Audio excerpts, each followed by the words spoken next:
Ya baik, terima kasih bagi pemirsa yang masih bersama kami dalam program talk show malam hari ini dan kami mengundang partisipasi Anda untuk berinteraktif.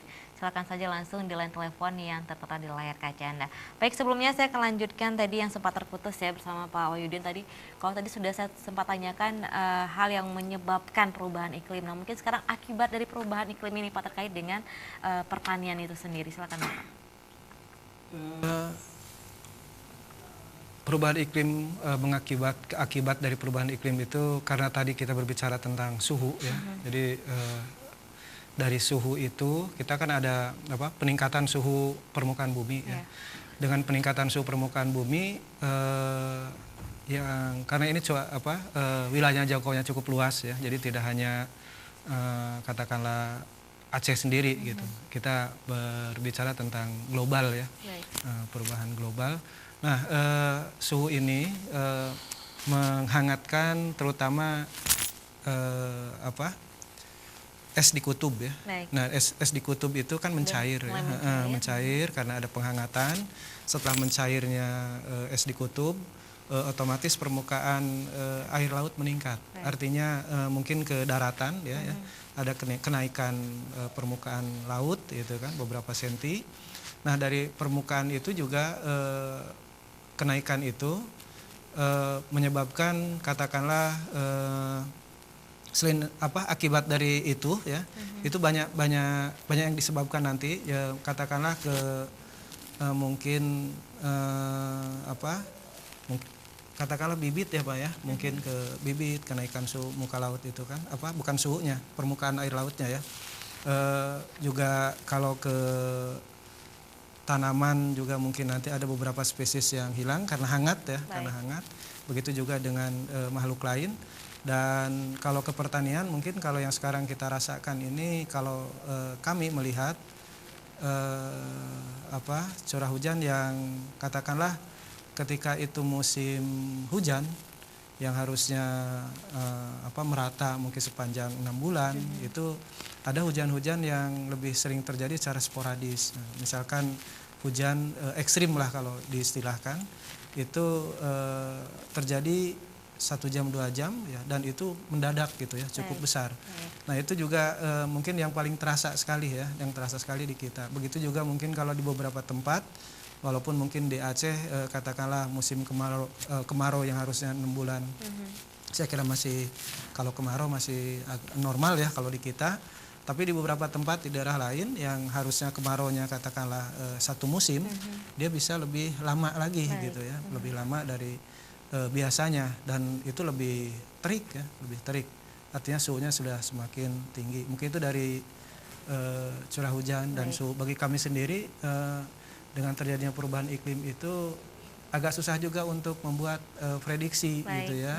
Jadi karena prediksi klimat itu dia tidak sehari 2 hari, katakanlah 10 harian ya, atau mungkin dasarian namanya, ada yang bulanan ya, ada yang per musim ya, selama 6 bulan. Nah, itu agak sulit ya untuk memprediksi karena waktunya sudah semakin panjang gitu ya.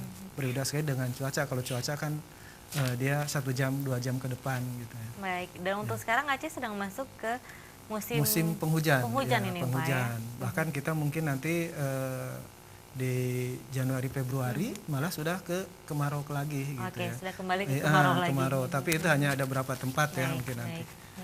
Oke, coba saya beralih ke Pak Insinyur Muhammad Ferizal MSc, Kepala BPTP Aceh ya Pak, ataupun Balai Pengkaji Teknologi Pertanian Aceh. Nah, tadi sudah bicara sedikit tentang cuaca dan iklim. Kemudian dari Bapak Kepala Dinas juga sudah bicara tentang bagaimana ada solusi antisipasi nih Pak ya. Nah, mungkin dari Balai Pengkajian Teknologi sendiri ini Pak, melihat hal ini mungkin apa yang harus dilakukan ini? Silakan Bapak. Ya, terima kasih. Kalau kita bicara masalah dampak perubahan iklim sendiri, ya, kita bisa membagi 2 keadaan secara ekstrim. Ya. Yang pertama tentu kekeringan ya, atau kemarau yang sangat panjang, atau juga banjir karena curah hujan yang sangat tinggi. Nah, itu dampak yang harus kita antisipasi. Nah, Badan Penelitian Pengembangan Pertanian di bawah Kementerian Pertanian telah mengembangkan beberapa teknologi ya, yang dalam rangka antisipasi perubahan iklim itu. Yang paling awal tentunya adalah bibit ya, benih. Ya. Jadi terutama khusus untuk komoditas pangan seperti padi, kami sudah mengembangkan varietas-varietas yang toleran terhadap kekeringan, ya, yang tentu dimanfaatkan pada saat curah hujan sangat sedikit. Gitu ya. Jadi dengan kondisi keterbatasan air, tanaman masih bisa cukup tumbuh dengan normal. Demikian juga pada kondisi ekstrim yang lain gitu ya. Pada saat curah hujan yang tinggi, kita juga punya beberapa varietas atau tipe tanaman yang tahan genangan seperti itu. Ya. Sehingga dalam kondisi yang ekstrim tersebut, kita tetap bisa menghasilkan. Ya. Artinya tidak sama sekali kehilangan, terutama petani tidak dirugikan sama sekali seperti itu. Itu yang pertama. Yang kedua, kita juga sudah mengembangkan sistem, ya, sistem yang namanya Katam Terpadu atau kalender tanam terpadu. Informasi tersebut bisa diakses oleh siapa saja, baik petugas PPL dan petani khususnya, gitu kan. Jadi dengan sistem tersebut, petani-petani kita bisa mengetahui kapan saat yang tepat untuk menanam, ya kan? Karena di situ tergambar bagaimana ketersediaan air, ya, khususnya padi di sawah, gitu kan. Kalau petani bisa mendapatkan informasi tersebut, maka waktu tanam yang tepat itu bisa diantisipasi kapan, sehingga diharapkan tidak ada masalah atau kendala dalam hal ketersediaan air. Gitu. Yang lain tentu saja kami juga mengembangkan untuk tata kelola air. Ya. Kita mengembangkan namanya embung, ya, embung, ada long storage, gitu kan, yang dimana fungsi-fungsinya adalah untuk menampung air pada saat musim hujan yang berlebih. Ya, lokasi-lokasi tersebut atau bangunan-bangunan tersebut bisa dipakai untuk persediaan air yang bisa dimanfaatkan pada saatnya nanti, yaitu musim kering, gitu, bisa digunakan secara bertahap sehingga kedua ekstrim itu dapat dimitigasi, gitu ya. Pada saat air berlebih, airnya kita tampung. Sebaliknya pada saat kekurangan air tersebut bisa kita manfaatkan dengan sebaik-baiknya. Nah, sejauh ini sosialisasi yang dilakukan di tingkat para petani itu apakah sudah mulai dilakukan atau bagaimana Pak untuk menghadapi musim banjir ini? Sebenarnya informasi mengenai teknologi tersebut, ketiga teknologi tersebut itu sudah menyebar luas, ya, baik pengambil kebijakan masuk ke petani. Hanya saja mungkin pemanfaatan yang belum optimal, ya kan. Mungkin memang kita masih perlu sosialisasi, gitu kan. Termasuk tadi bibit-bibit yang harus kita perkenalkan, yang mana yang toleran terhadap kekeringan dan juga tahan terhadap genangan. Juga pembuatan fasilitas pengairan tadi, embung, dam parit, ya, dan sebagainya, itu perlu dukungan juga dari pemerintah, terutama pemerintah daerah, ya. Karena hal tersebut memerlukan sedikit biaya yang mungkin kalau tingkat petani belum seluruhnya mampu, gitu kan. Karena itu infrastruktur yang memang harus didukung oleh pemerintah daerah. Itu. Baik, oke. Coba saya beralih ke Pak Hanan lagi nih. Mungkin yang dialami oleh petani kita kalau terkait dengan musim ataupun iklim, kalau tidak hujan ya kekeringan tadi ini Pak, ya. Nah, mungkin untuk saat ini lebih ke dampak untuk perubahan iklim, banjir ataupun akibat curah hujan yang cukup tinggi. Nah, tadi sudah ditawarkan bagaimana benih yang tahan, ya, ataupun yang bisa yang adaptasi bisa dengan cuaca kering dan juga dengan yang saat musimnya banjir ataupun musim penghujan. Nah, mungkin ini juga sudah disosialisasikan dari Dinas Pertanian dan Perkebunan sendiri seperti apa, Pak? Ya.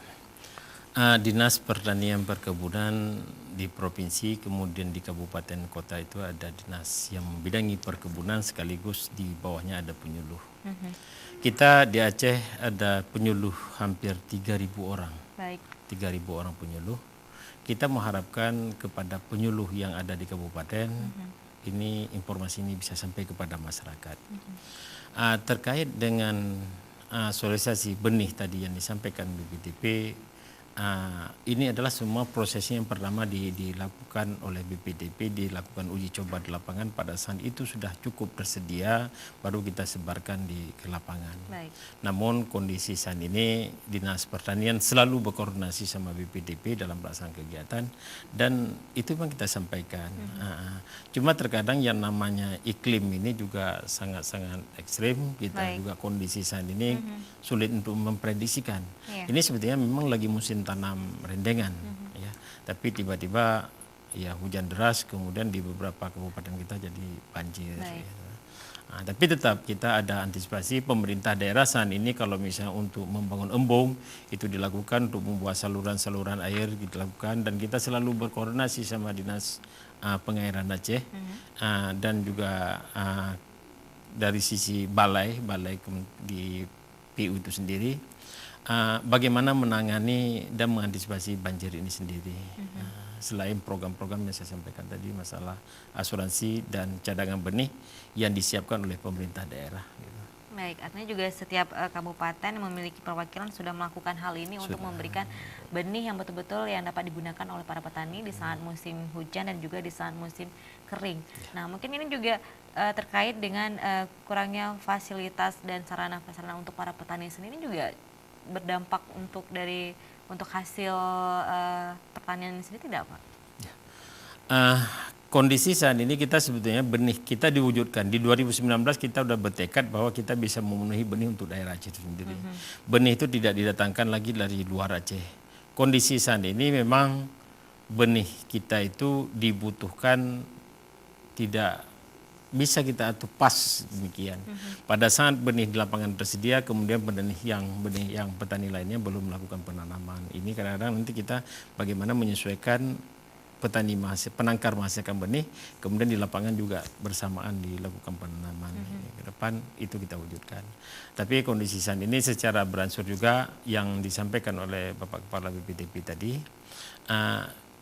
untuk memenuhi semua benih-benih yang tahan terhadap ya kekeringan itu memang saat ini belum bisa terpenuhi.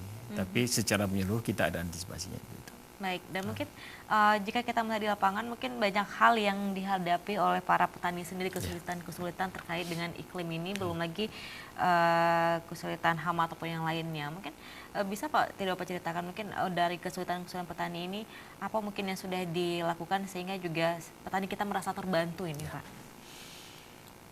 Kegagalan juga diawali dari nilai benih itu sendiri. Yang pertama, kita benih tetap menyebarkan benih kepada masyarakat, itu benih yang sudah bersertifikat berlabel biru. Itu antisipasi kita.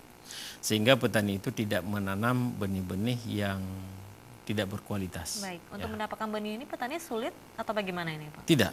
Semua petani sekarang kita dengan membangun CBD, membangun DMB, Desa Mandiri Benih. Baik. Itu Desa Mandiri Benih kita sekarang sudah di kabupaten kota. Di setiap kabupaten kota kita punya Desa Mandiri Benih, dan kemudian kita ada kelompok-kelompok penangkar. Baik. Kelompok penangkar dan Desa Mandiri Benih sudah mampu dia membuat langsung benih menjadi benih, didampingi oleh petugas pengawasan benih dari provinsi itu sendiri. Setiap kabupaten juga sudah tersedia kawan-kawan yang penangkar benih. Oke, baik. Nah, ini Pak sudah musim tanam rendeng. Nah, apakah ini juga sudah serentakkah seluruh petani di Aceh atau bagaimana ini, Pak? Kita sebetulnya kondisi saat ini untuk melihat musim tanam itu bukan melihat musim tanam pas musim tanam rendengan kita tanam, musim tanam gadu kita nggak menanam, itu tidak demikian. Bahkan sekarang ini kita terus menanam. Terus. Kenapa terus menanam? Kami berasumsi gini, petani itu tidak mungkin bisa sejahtera kalau misalnya dia punya lahan 1/4 hektar, Baik. menanam sekali setahun. Itu mestinya petani itu baru bisa sejahtera kalau misalnya dia bisa menanam 2 kali setahun, itu cukupi. Baik. Apalagi kalau misalnya memang bisa dikejar 2,5 kali setahun ya. Dan beberapa lokasi kami mengharapkan menjadikan sebagai daerah percontohan, bahkan untuk mewujudkan IP 300 penanam 3 kali setahun. Itu baru kita pastikan bahwa petani itu bisa mendapatkan hasil yang cukup untuk kebutuhan dia itu sendiri ya. Kemudian dari sisi lain kita juga mengantisipasi itu adalah untuk membangun jaringan-jaringan air di mana pada saat musim kemarau itu dan musim penghujan itu bisa mengantisipasi terhadap banjir maupun terhadap ketidakcukupan air di lapangan. Itu kita bangun di lapangan. Oke.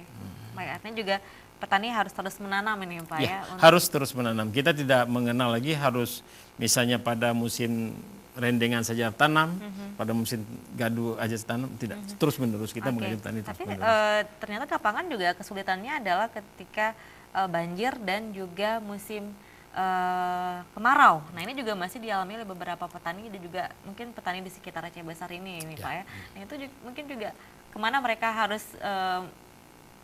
untuk permasalahan mereka ini Pak? Kita sangat memahami itu kondisi pada saat petani menanam di musim kemarau itu barangkali juga memungkinkan petani itu akan fusuh. Antisipasi kita dengan asuransi petani tadi. Oke, sekali lagi asuransi petani. Kemudian juga ada cadangan benih yang disiapkan oleh pemerintah Aceh itu sendiri. Jadi petani itu kalau misalnya dia gagal panen fusuh, kita ganti lagi dengan benih yang baru lagi untuk dilakukan penanaman. Bahkan beberapa dan itu diganti oleh pemerintah. Kita ganti oleh pemerintah. Kita ganti oleh pemerintah. Bahkan beberapa lokasi kita juga membantu memfasilitasi untuk pengolahan tanah kembali. Gitu. Nah, itu kita lakukan. Kemudian seperti disampaikan tadi, antisipasi kita hari ini adalah membangun embung-embung, di mana pada saat musim penghujan mungkin itu bisa menampung air. Pada saat musim kemarau nanti bisa dimanfaatkan kembali daripada air. Oke. Nah ini lebih untuk permasalahan kering dan juga banjir ataupun musim penghujan itu lebih pada ke lahan persawahan tada hujan ini Pak ya, dan ternyata juga masih banyak tada pertanian yang tada hujan ini sendiri. Nah mungkin embung ini juga belum di semua daerah, di semua desa juga ada mungkin Pak. Ini mungkin apakah juga masyarakat kita harus swadaya atau bagaimana ini Pak? Memang secara bertahap, ya namanya pembangunan embung ini secara bertahap tidak mungkin sekaligus. Namun kita juga tidak menutup kemungkinan pada saat melihat kemungkinan lahan tersebut tidak bisa dilakukan penanaman untuk padi, kita menganjurkan petani untuk melakukan penanaman jagung, kedelai gitu. Pada saat memungkinkan dia untuk menanam padi, kita memprioritaskan tanaman padi gitu. Jadi bukan berarti tanaman begitu tanaman lahan tada hujan tersebut itu bukan berarti tidak dilakukan penanaman, diganti dengan komoditi yang ini. Selain yang disampaikan Pak Farizal tadi bahwa ada varietas-varietas tertentu memang masih tahan di kondisi ya agak kemarau. Oke baik. Nah coba saya kembali ke Pak Farizal. Nah mungkin Pak ini untuk memberikan pemahaman juga kepada para petani kita terkait dengan benih tadi ataupun varietas unggul ini. Nah mungkin juga ada tidak bagaimana para petani kita bisa mandiri untuk menciptakan varietas ini sendiri nih Pak menghadapi cuaca yang ekstrem tadi. Iya, pertama saya ingin menekankan pentingnya peran penyuluh pertanian ya, sebagai agen yang menyampaikan atau mentransfer teknologi dari kami selaku peneliti yang menciptakan teknologi atau varietas tersebut, bagaimana supaya sampai atau cepat sampai ke petani. Nah untuk itu kami sangat mengharapkan rekan-rekan penyuluh gitu kan untuk terus memacu diri, meningkatkan kapasitasnya, dan juga mencari-cari informasi baru, teknologi baru dari berbagai media, ya, baik secara di online, ya, maupun secara fisik ke kami, begitu kan, karena sudah banyak informasi tersebut. Nah, tinggal bagaimana mereka bisa menyampaikannya secara efektif dan juga secara massal ke petani-petani binaan mereka. Jadi kembali lagi saya sampaikan peran kawan-kawan penyuluh itu sangat-sangat penting seperti itu ya. Kemudian juga ke petani sendiri tadi Pak Kepala Dinas juga sudah menyampaikan mengenai desa mandiri benih Pak ya. Artinya di situ kita memberi kesempatan ke petani untuk mengembangkan sendiri benih-benihnya, jadi tidak tergantung kepada pihak pemerintah gitu kan. Iya. Kami dapat menyediakan benih-benih asalnya gitu ya, tentu dalam jumlah terbatas, tapi nanti itu petani sendiri bisa mengembangkannya seperti itu. Di samping petani juga bisa mencoba sendiri varietas-varietas mana yang cocok untuk lahan-lahan mereka, karena kami sekarang memperkenalkan teknologi itu bersifat spesifik lokasi. Artinya suatu teknologi tidak general untuk semua daerah, tapi berdasarkan karakteristik dan kondisi setempat gitu ya. Antara satu daerah dengan yang lain bisa saja berbeda. Baik, oke.